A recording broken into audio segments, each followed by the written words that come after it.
दोस्तों सबसे पहले जरा इस न्यूज हेडलाइन को देखिए। सब टीवी का पॉपुलर शो तारक मेहता का उल्टा चश्मा व्यूज के मामले में प्यूडीपाई और मिस्टर बीस्ट के कंबाइंड व्यूज को भी पीछे छोड़ चुका है। यूट्यूब पर इस शो को 45 बिलियन से भी ज्यादा व्यूज मिल चुके हैं और इसके ऑफिशियल चैनल पर अप्रॉक्स 19 मिलियन सब्सक्राइबर्स हैं। अब अगर आप एक भारतीय हैं तो आपने इस आइकॉनिक शो के एपिसोड्स को तो जरूर देखे होंगे। जेठालाल, दया, टप्पू, बबीता जी और अय्यर जैसे शोज के ये कैरेक्टर्स लोगों के बीच इतने पॉपुलर हो चुके हैं कि इनकी असल पहचान तो कहीं गुमनाम सी हो चुकी है। ये शो लोगों के दिलों में इस कदर घर कर चुका है कि लाखों फैमिलीज इसी शो को ही देखते हुए अपना डिनर करती हैं। अब चाहे जेठा और बबीता की जुगलबंदी हो या फिर बापूजी के चटपटे बोल, टप्पू सेना की शरारतें हो या फिर अपनी तारक मेहता के अनमोल वचन, ये शो लाइट हार्टेड कॉमेडी और मोरल वैल्यूज का एक ऐसा कॉम्बिनेशन लेकर आता है कि लोग इसके एपिसोड्स को बार बार भी देखकर नहीं थकते। लेकिन पिछले कुछ टाइम की अगर बात करें तो इस शो की व्यूवरशिप लगातार डाउन हो रही है। शो के कैरेक्टर्स एक के बाद एक छोड़कर जा रहे हैं और आए दिन तारक मेहता के सेट से नई नई कंट्रोवर्सीज जन्म ले रही हैं।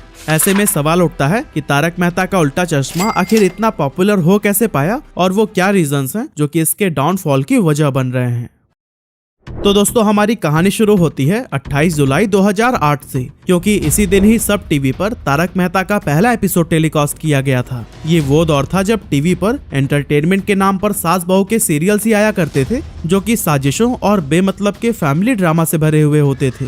क्योंकि सास भी कभी बहू थी और कसौटी जिंदगी की जैसे सीरियल्स ने घर की महिलाओं के मनोरंजन का जिम्मा उठाया था, तो वहीं पुरुष न्यूज और मूवीज में खुश थे और बच्चे तो कार्टून नेटवर्क और पोगो पर खोए हुए थे। हर समय रिमोट पर कंट्रोल हासिल करने की जद्दोजहद होती थी, क्योंकि हर इंसान अपना फेवरेट शो देखना चाहता था। ऐसे में सब टीवी एक ऐसा शो लेकर आती है जो कि बच्चों से लेकर बूढ़े तक हर इंसान का फेवरेट बन गया। तारक मेहता का उल्टा चश्मा एक ऐसा शो बनकर उभरा जिसमें हर इंसान के एंटरटेनमेंट के लिए कुछ न कुछ तो जरूर था। एक तरफ जहां सास बहू के सीरियल्स में अमीर परिवार, आलिशान घर और हर तरफ चमक धमक दिखाई जाती थी, वहीं तारक मेहता ने लोगों को मिडिल क्लास परिवारों की झलक दिखाई। इसके हर एपिसोड की थीम मिडिल क्लास जिंदगी में आने वाली प्रॉब्लम से जुड़ी होती थी, जो कि लोगों को ज्यादा रिलेटेबल नजर आता था। अब दोस्तों आपको बता दूं कि तारक मेहता का उल्टा चश्मा शो को असित कुमार मोदी ने बनाया था और ये भारत के फेमस राइटर तारक मेहता के द्वारा चित्रलेखा मैगजीन में लिखे गए वीकली कॉलम दुनिया ने उंधा चश्मा पर बेस्ड है। इस शो के कैरेक्टर की भूमिका को इस तरह से गढ़ा गया है कि इनका किरदार अपनी एक यूनिक स्टाइल, ह्यूमर और डायलॉग डिलीवरी लेकर आता है।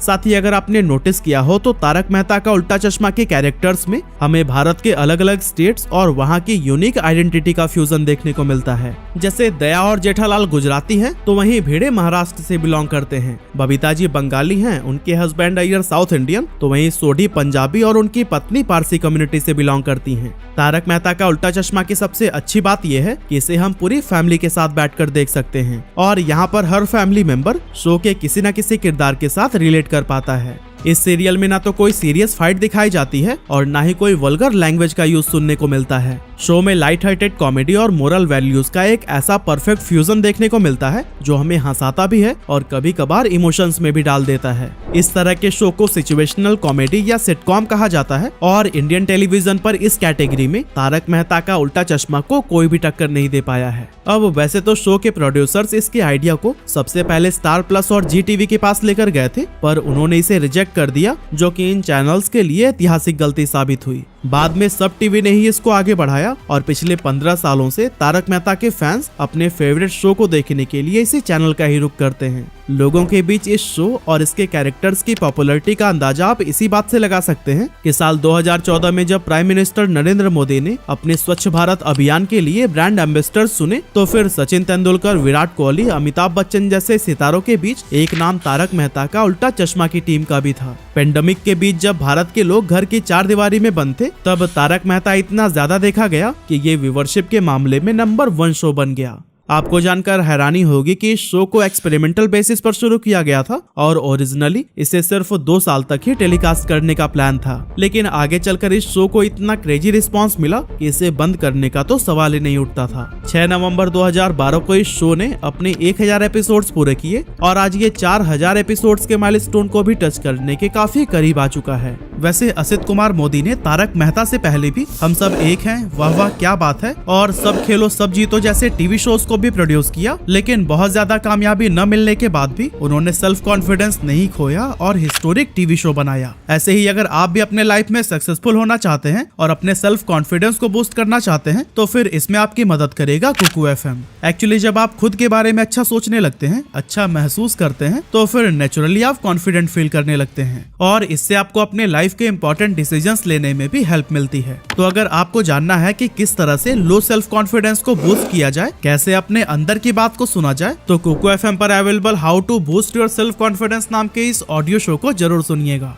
मैं जनरली सुबह वॉक करते टाइम इनके ऑडियो शोज को सुनना पसंद करता हूँ। कुकू एफएम भारत का लीडिंग ऑडियो शो प्लेटफॉर्म है with 15 lakh plus active Hindi paid subscribers और हर महीने 2400 घंटे से भी ज्यादा के कंटेंट के साथ ये काफी तेजी से ग्रो कर रहा है। तो फिर देर किस बात की, डिस्क्रिप्शन में दिए गए लिंक से अभी जाइए और कूपन कोड LH50 यूज करके पहले महीने का सब्सक्रिप्शन 99 की जगह सिर्फ 49 रुपए में पाइए। अब दोस्तों, इस मैसिव पॉपुलैरिटी के बीच अगर आप YouTube पर मौजूद तारक मेहता शो के रिसेंट एपिसोड्स के कमेंट बॉक्स पर नजर डालेंगे तो फिर ये शो के नेगेटिव रिव्यूज से भरे पड़े हैं। कुछ लोग नए एपिसोड्स की जगह पुराने एपिसोड्स को ही फिर से दिखाने की नसीहत दे रहे हैं, तो फिर कुछ मेकर्स को शो बंद कर देने की गुजारिश कर रहे हैं। टीवी पर तारक मेहता की व्यूवरशिप लगातार गिर रही है और पहले लोगों के बीच इसके हर एपिसोड की जैसी हाइप हुआ करती थी वो पूरी तरह से गायब हो चुकी है। लेकिन अब सवाल उठता है कि आखिर अचानक से ऐसा क्या हो गया कि तारक मेहता का उल्टा चश्मा की पॉपुलैरिटी गिरती जा रही है और इसके डाई हार्ड फैन भी शो से किनारा करते नजर आ रहे हैं। तो दोस्तों, इस आइकॉनिक शो के डाउनफॉल का मेन रीजन है इससे जुड़ी कंट्रोवर्सीज, जिनका नंबर दिन व दिन बढ़ता जा रहा है। साल 2020 में नेहा मेहता, जो तारक मेहता की पत्नी अंजलि के रोल में दिखाई देती थी, उन्होंने अचानक से शो को छोड़ने का फैसला कर लिया। 2008 से ही शो का हिस्सा रही नेहा मेहता ने आरोप लगाया कि तारक मेहता के सेट पर डिसिप्लिन की कमी है और वहां उनके साथ अच्छा बिहेव नहीं किया जा रहा है। नेहा का कहना था कि उन्हें सेट्स पर बॉडी शेमिंग का सामना करना पड़ता है और उन्हें ऐसा फील कराया जाता है जैसे कि वो रोल के लिए गुड एनफ नहीं है। साल 2022 में ही नेहा शो के प्रोड्यूसर्स पर यह आरोप लगाती हैं कि शो छोड़ने के 2 साल बाद भी उनकी पेमेंट क्लियर नहीं की गई, जो कि काफी अनफॉर्चुनेट सी बात है। हालांकि इस पर तारक मेहता का उल्टा चश्मा को प्रोड्यूस करने वाले नीला फिल्म प्रोडक्शन ने एक स्टेटमेंट जारी करते हुए कहा कि नेहा से पिछले 2 सालों से कांटेक्ट करने की कोशिश की जा रही है, पर उनकी तरफ से कोई भी रिस्पांस नहीं आया है। उन्होंने शो छोड़ने के लिए एग्जिट डॉक्यूमेंट को भी साइन नहीं किया है, जिसके बिना उनका फाइनल सेटलमेंट नहीं किया जा सकता। पर दोस्तों, सिर्फ नेहा ही नहीं बल्कि शो के और भी कई सारे कैरेक्टर्स ने यहाँ के टॉक्सिक वर्क एनवायरनमेंट पर सवाल उठाए हैं। तारक मेहता का उल्टा चश्मा के मेन कैरेक्टर तारक मेहता का किरदार निभा रहा है शैलेश लोढ़ा, खुद 2022 में शो को अलविदा कह चुके हैं। इसके पीछे की वजह उनसे ज्यादा काम कराना और बदले में उन्हें कम पेमेंट करना था। अब दोस्तों, टॉक्सिक एनवायरनमेंट और अंडर पेमेंट तक तो ठीक था, पर शो के मेकर्स के खिलाफ हरासमेंट और सेक्सिज्म तक के आरोप लग चुके हैं। 2022 में रीता रिपोर्टर का किरदार निभाने वाली प्रिया आहूजा रजदा ने असित कुमार मोदी पर उनके खिलाफ गलत भाषा का इस्तेमाल करने और उनकी बात न मानने पर करियर को बर्बाद करने की धमकी देने का आरोप लगाया।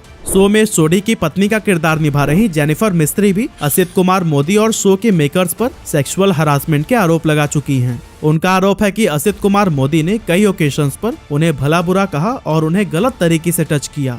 अब ये आरोप कितने सच हैं और कितने गलत, ये तो वक्त ही बताएगा। लेकिन तारक मेहता का उल्टा चश्मा शो के साथ कुछ ऐसी भी कंट्रोवर्सीज जुड़ी हैं जो कि नेशनल हेडलाइन बन गई। एग्जाम्पल के लिए जरा 2020 की इस कंट्रोवर्सी पर नजर डालिए, जहां चंपक चाचा का किरदार निभाने वाले अमित भट्ट को माफी तक मांगनी पड़ गई।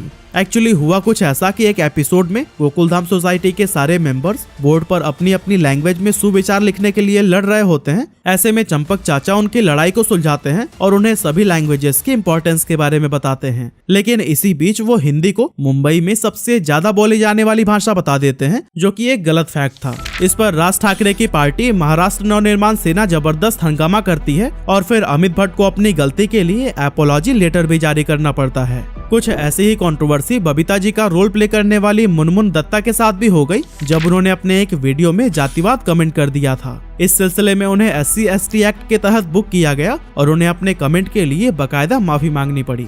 यही नहीं, मुनमुन दत्ता ने सुर्खियां तो तब भी बटोरी जब उनके और शो में टप्पू का किरदार निभाने वाले राज अनादगढ़ के बीच अफेयर्स की खबरें सामने आई। इन दोनों को कई बार साथ में देखा गया, जिसके चलते नेशनल मीडिया में इनके डेट की खबरें वायरल होने लगी। अब इसका शो से तो डायरेक्ट कोई कनेक्शन है नहीं, लेकिन शो में इन दोनों के किरदार को जिस तरह से दिखाया गया है उसके विपरीत रियलिटी काफी शॉकिंग नजर आई, जिसके चलते तारक मेहता का उल्टा चश्मा शो को भी जबरदस्त क्रिटिसिज्म का सामना करना पड़ा।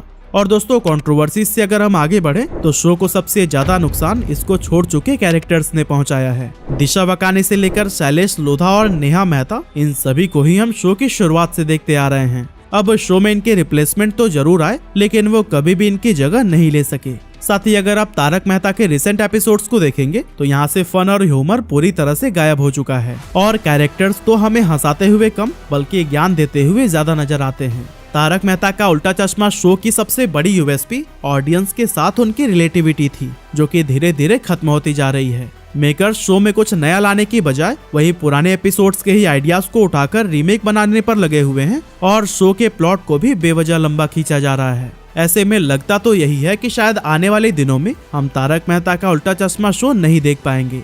तो अब सवाल है कि क्या सच में इस शो को तब बंद कर देना चाहिए? अगर मैं अपना ओपिनियन रखूं तो शायद इसका जवाब हाँ होगा। पिछले 15 सालों में इस शो ने ऑडियंस के बीच जो लेगेसी छोड़ी है, इसको बेवजह एक्सटेंड करके उस लेगेसी को भी बर्बाद किया जा रहा है। वो कहते हैं ना, आप चाहे कितने भी अच्छे क्यों ना हो, एक न एक दिन आपके जाने का समय जरूर आता है। बाकी तारक मेहता फिर से कैसे सुधर सकता है, आप अपना ओपिनियन हमें कमेंट करके जरूर बताइएगा। और हाँ, डिस्क्रिप्शन में दिए गए लिंक से जाकर कुको एफएम पर ऑडियो शो सुनना और अपने लाइफ को बेहतर बनाना ना भूलिएगा। साथ ही कूपन कोड LH50 यूज करके पहले महीने का सब्सक्रिप्शन 99 की जगह 49 रुपए में तो मिल ही रहा है।